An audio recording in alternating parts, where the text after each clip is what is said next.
할렐루야. 오늘 수요예배 가운데 나오신 성도님들에게 큰 은혜가 있기를 소망합니다. 유럽의 어느 마을에 줄이 없는 종탑이 있었다고 합니다. 이 종탑에는 한 가지 전설이 있었는데, 그거는 성탄절에 하나님의 마음을 기쁘게 하는 선물을 드리면 이 종이 알아서 울릴 것이다 라고 하는 전설 같은 이야기가 있었다고 합니다. 그래서 이 이야기를 듣고 수많은 사람들이 와서 금은보화를 바치기 시작했습니다. 부자와 귀족들이 값지고 비싼 것들을 내놓기 시작했는데, 아무리 좋은 선물을 갖다 바쳐도 이 종이 울리질 않는 겁니다.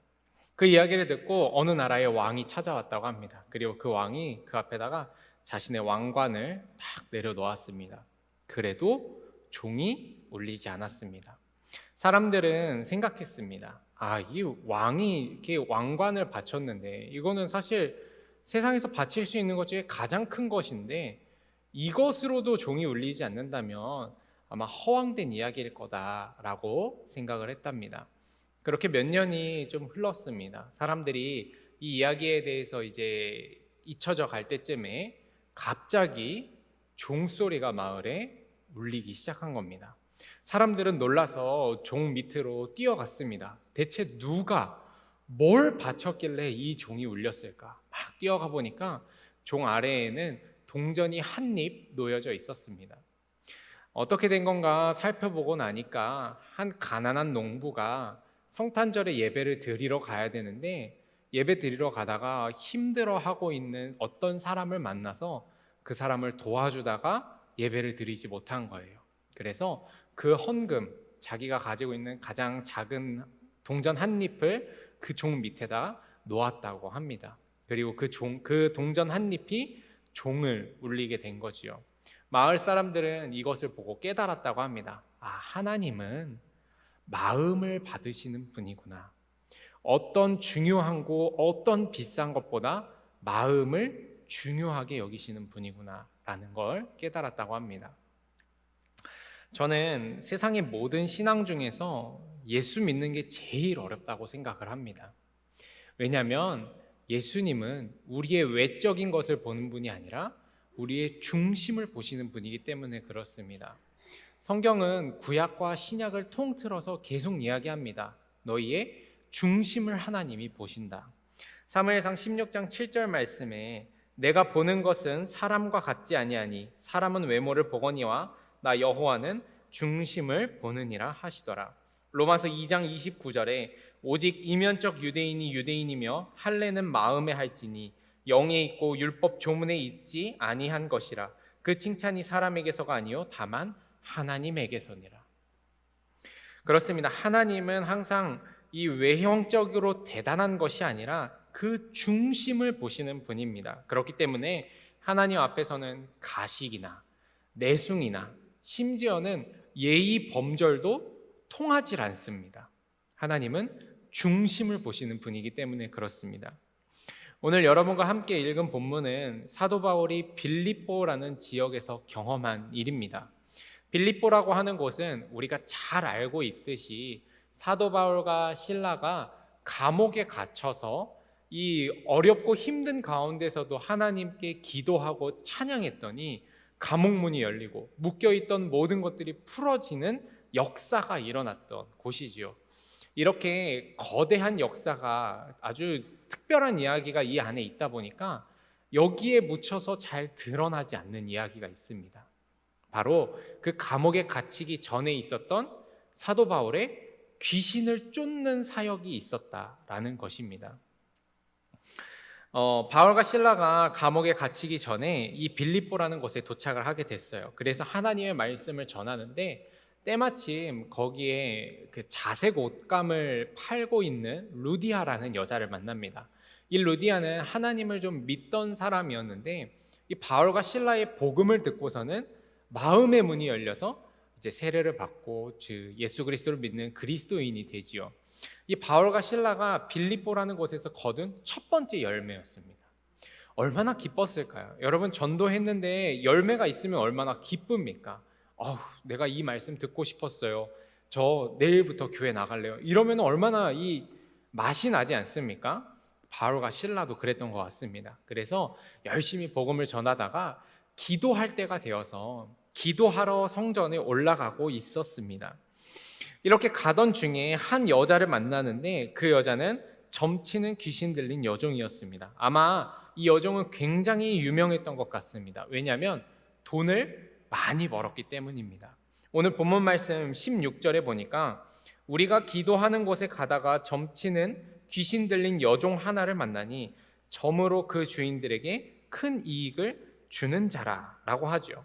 성경을 보면 작은 이익이나 그냥 이익도 아니고 큰 이익이라고 합니다.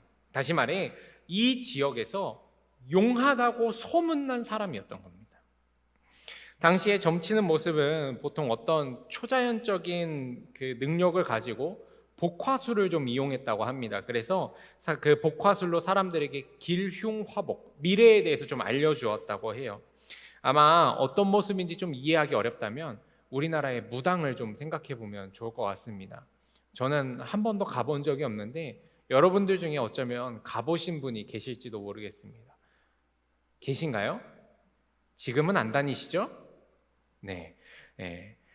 그렇게 가서 보면 이 무당들이 신을 뭐 받았다라고 하면은 갑자기 목소리가 변한다던가 아니면 눈빛이 변한다던가 이러면서 이제 점괘를 내려준다고 하죠. 그리고 그렇게 점을 받고 난 다음에 꼭 뭘 냅니까?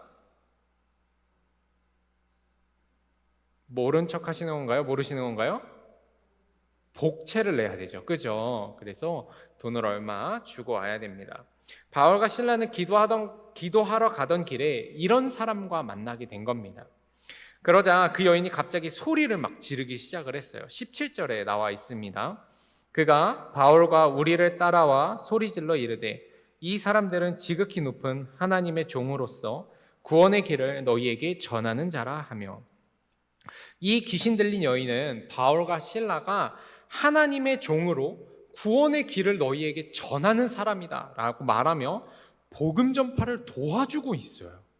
복음 전파를 도와주는 모습을 보여줍니다.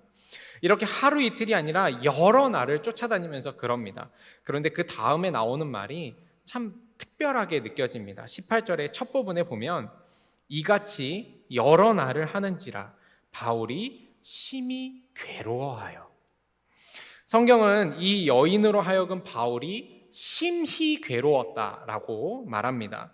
바울은 이 일이 너무 싫었던 겁니다. 이 여자가 쫓아다니면서 소리를 지르는 게 정말 너무 싫었어요.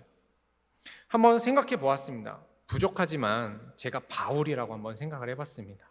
그리고 빌립보가 아니라 충주에 복음을 전하러 왔다라고 한번 생각을 해봤습니다. 충주에서 복음을 딱 나가서 노방전도를 막 하고 있는데 충주에서 가장 유명한 무당이, 충주에서 누구든지 이름만 들으면 알만한 무당이 저한테 다가오는 겁니다. 그러면서 여러분, 이 사람의 말씀을 들으십시오. 이 사람이 전하는 것은 진짜 복음입니다. 진짜 구원의 길입니다. 이렇게 말하면 그럼 안 되지만 좀 좋을 것 같아요. 이게 굉장한 간증거리 아닙니까? 그렇죠? 제가 나중에 설교할 때도 막 제가 복음 전도를 딱 나갔는데 무당들이 막 와가지고 저한테 이 말씀이 진짜 하나님의 말씀이라고 믿으라 막 이랬다고 한다면, 여러분 이게 사실 뭐 쉽게 생각하면 홍보 효과가 굉장하지 않습니까? 웬만한 CF 뺨치는 것처럼 대단한 일인 겁니다. 그래서 저는 좀 좋지 않을까라는 생각을 해보게 되었습니다. 어쩌면 이 여종이 바울이 복음을 전하는 일에 도움이 되지 않았을까 하는 생각도 들었습니다. 사람들이 바울과 실라, 예수님은 몰라도 이 여자는 아니까 사람들이 모여들지 않았을까요? 심지어 이 여인이 한 말이 틀린 말도 아닙니다. 오히려 맞는 말이에요. 이 사람은 하나님의 종으로서 구원의 길을 너희에게 전하는 사람이다. 맞는 말이잖아요. 그러니까 바울이 왜 괴로웠는지가 좀 이해되지가 않았습니다. 그렇다면 괴로울 이유가 없는데 대체 바울은 왜 괴로웠을까? 말씀을 계속해서 묵상하는 가운데 깨닫게 된 것이 있습니다. 그것은 바울이 심히 괴로운 이유, 그것은 이 여인의 중심에 하나님이 아니라 귀신이 있었기 때문이다. 16절을 다시 한번 읽어보겠습니다. 오늘 말씀의 중심 구절입니다. 우리 함께 읽어보겠습니다. 시작. 우리가 기도하는 곳에 가다가 점치는 귀신 들린 여종 하나를 만나니 점으로 그 주인들에게 큰 이익을 주는 자라. 여러분, 이 여인은 어떤 여인입니까? 귀신 들린 여종입니다. 그 귀신으로 점을 쳐서 돈을 버는 여자입니다. 다시 말하면 이 여인의 중심에는 무엇이 있었는가? 귀신이 있다라고 하는 사실입니다. 말씀을 시작하면서 여러분과 나누었습니다. 하나님은 우리의 외형이 아니라 중심을 보시는 분이다. 그렇습니다. 하나님은 우리에 대해 판단하실 때 우리의 중심, 우리의 마음, 우리의 생각, 우리의 의도, 우리의 영을 판단하시는 분이라는 사실입니다. 그래서 우리 마음에 하나님을 사랑하는 마음이나 하나님을 경외하는 마음이 없다면 아무리 옳은 소리를 하고 아무리 경건한 행위를 해도 하나님은 기뻐하지 않으십니다. 사도 바울의 마음이 괴로운 이유가 여기에 있습니다. 이 여인이 아무리 맞는 말을 해도, 아무리 대단한 일을 해도 결국에 이 여인은 귀신 들린 여자였다라는 거예요. 그 귀신이 이 여인에게서 떠나가지 않으면 그 입에서 나오는 말은 아무리 복음적이고 은혜로운 말이라 하더라도 하나님의 마음을 괴롭게 하는 일인 것입니다. 하나님의 복음을 막는 일을 하게 되는 겁니다. 중심입니다. 중심에 문제가 있으면 아무리 맞는 소리도 은혜를 끼치는 소리라 해도 하나님의 마음을 괴롭게 하는 겁니다. 사도 바울은요, 하나님의 시선으로 이 여인을 보았습니다. 그래서 마음이 심히 괴로운 것입니다. 사랑하는 성도 여러분, 이 말씀을 우리에게 적용하면 어떻게 됩니까? 우리는 은혜로운 말을 합니다. 우리는 주님을 위해서 수많은 일을 한다고 합니다.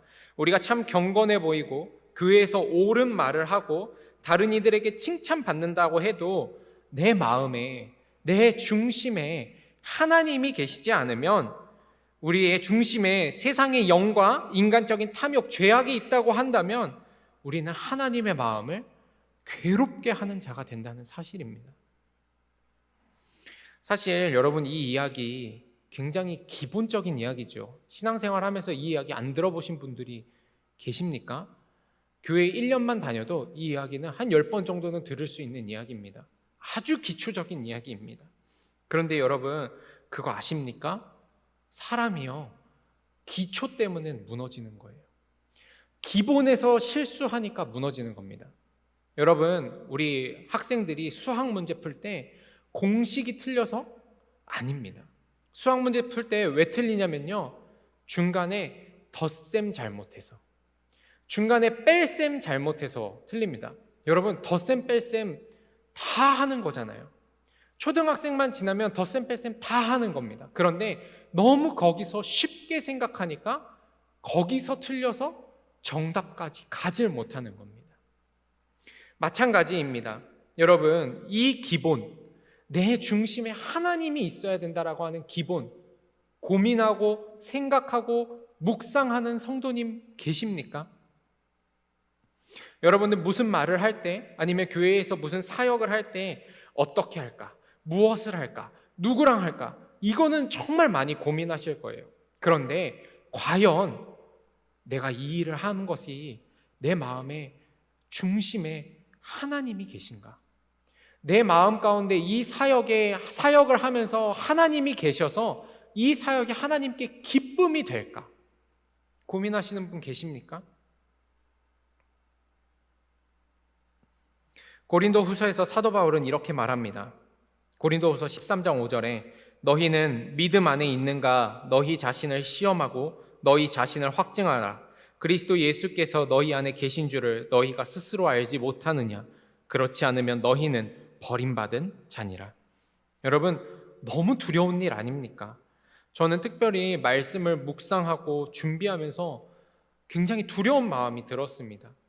여러분, 저는 부족한 사람이지만 하나님의 은혜로 말씀의 단에 서는 영광을 누리게 되었습니다. 제가 이 자리에 서서요, 옳은 소리를 하고 은혜로운 소리를 정말 많이 합니다. 그런데 그런 생각이 들었어요. 만약에 내가 이 자리에 서서 은혜로운 말을 하는데 내 중심에 하나님이 계시지 않는다면 내가 이 자리에 서 있는 것 자체가 하나님에게 괴롭게 하는 일이 되지 않을까? 야, 내가 진짜 이 자리에 설 때 무엇을 놓고 기도해야 될까? 주님, 은혜를 끼치게 하소서. 이게 아니라 주님, 내가 하나님을 품고 이 자리에 서게 하소서. 주님이 내 마음에 오셔서 주님과 함께 이 자리에 서게 하소서. 내가 제일 먼저 기도해야 될 거 이거 아닐까? 저는 그런 생각을 하면서 말씀을 준비했습니다. 여러분들은 어떻습니까? 여러분의 중심에는 하나님이 계십니까? 아니면 세상의 영이 여러분 가운데 계십니까? 어떤 분들은 아마 나는 귀신 안 들렸는데 이렇게 생각하실 수도 있어요.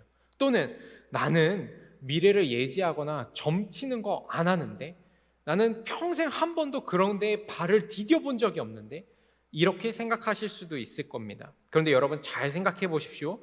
여기 16절에 귀신 들린 여종이 어떤 일을 했는지 보십시오. 16절에 보니까 점으로 그 주인들에게 큰 이익을 주는 자라고 합니다. 여러분, 이 여인이요, 점으로 이익을 본다고 했습니다. 다시 말하면 이 귀신 어떤 귀신이냐면 돈 귀신입니다.